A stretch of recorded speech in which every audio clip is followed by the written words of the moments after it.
d'innovation. Alors là, j'ai le plaisir de recevoir Maxime Loire de Telux, qui lui a une activité dans le domaine du retraitement en fait, ou tout au moins du suivi des sols, et donc ce suivi des sols pour des propriétaires fonciers. Alors justement Maxime, ça se passe comment? Alors explique-nous un petit peu quelle est ta démarche et comment tu approches les territoires et ta vision de cette dépollution des sols. Eh bien, l'objectif, c'est de connaître les grands projets de dépollution des sites et sols pollués, surtout les projets de revalorisation des friches industrielles. Aujourd'hui, on a des enjeux nationaux qui sont sur le zéro artificialisation nette. Et donc, pour pouvoir mener les nouveaux projets d'aménagement, on doit les mener sur des sites qui ont déjà été utilisés, qui sont pollués. Pour pouvoir mener à bien ces projets, il faut dépolluer correctement. Pour pouvoir dépolluer correctement, il faut connaître en détail ce qu'il y a dans le sol. Alors c'est vrai qu'aujourd'hui on le voit, donc on était dans l'ère de l'industrialisation, on a eu des grands sites qui sont construits dans des conditions qui ne sont pas toujours très favorables, des unités de production qui ont eu une activité parfois en cœur de ville très complexe. Donc dépolluer un site, c'est bien le connaître pour aussi évacuer, traiter et préacheminer l'ensemble de ce que l'on va récupérer comme nature polluante. Alors comment vous intervenez? Vous intervenez en termes de sondage géologique, de conseils. Alors quelle est votre démarche auprès d'un acteur qui souhaite avoir une analyse de son territoire? Alors nous, on a développé un outil d'analyse en temps réel. Donc l'objectif, c'est de pouvoir donner de l'information tout de suite, sur site, à nos clients. Donc les clients actuellement sont plutôt des collectivités ou des grands industriels du secteur de l'énergie. Et demain, on veut travailler avec tout le monde dans le secteur, donc les bureaux d'études, les entreprises de dépollution, les centres de traitement de terres polluées.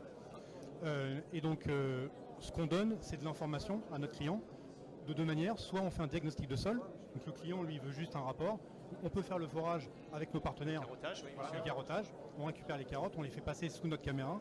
Et donc, nous, on va récupérer les informations qu'on va pouvoir donner à notre client en fonction des informations qu'on recherche. Par exemple, les polluants, type hydrocarbures, ou la lithologie du sol, la granulométrie. Et donc, on définit avec notre client toutes les caractéristiques qu'on doit aller chercher et on va lui présenter un rapport avec ces caractéristiques. On peut faire une cartographie 3D du terrain s'il le veut. Donc là, on est en phase d'étude, mais on peut aussi apporter notre technologie d'analyse à nos clients en phase de travaux. L'objectif, c'est de pouvoir faire des analyses de sol en temps réel pour optimiser les tri de terre et donc réduire les volumes de terre polluées, optimiser les volumes de matériaux qu'on va pouvoir valoriser. Bien sûr. Et puis l'évacuation, puisque lorsqu'on est dans des friches urbaines qui étaient bien souvent en cœur de ville, on sait que l'historique remonte à peine 20 ans, 25 ans sur le suivi, la traçabilité donc, de la nature des sols. Donc on peut toujours aller au travers de découvertes. Et ces découvertes peuvent coûter très très cher à un opérateur foncier, puisque ça peut bloquer un territoire.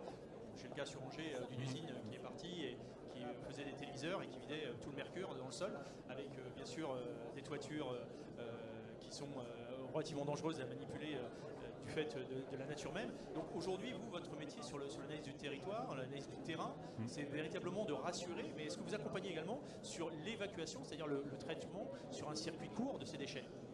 Alors nous, ce qu'on va faire, c'est optimiser les volumes de terre polluées pour limiter les volumes de terre qui sont envoyés en filière. Parce que le coût, c'est d'envoyer des volumes en filière. Alors envoyer toute la terre, parce qu'on n'est pas sûr s'il y a de la pollution ou pas dedans, c'est un coût énorme. Nous, ce qu'on va dire, c'est cette terre-là, elle est très polluée, celle-là moyennement polluée, celle-là pas polluée. Donc c'est pour pouvoir optimiser les volumes de terre qui sont envoyés en filière. Donc une optimisation toujours dans une démarche un peu sécuritaire de l'environnement. Ben, Maxime, merci beaucoup et je crois qu'on va suivre de très près Telux parce que c'est un vrai sujet d'actualité sur le développement urbain, surtout avec les grands travaux de Paris où là on va de découverte avec les Jeux Olympiques qui arrivent très prochainement. Merci beaucoup Maxime. Merci.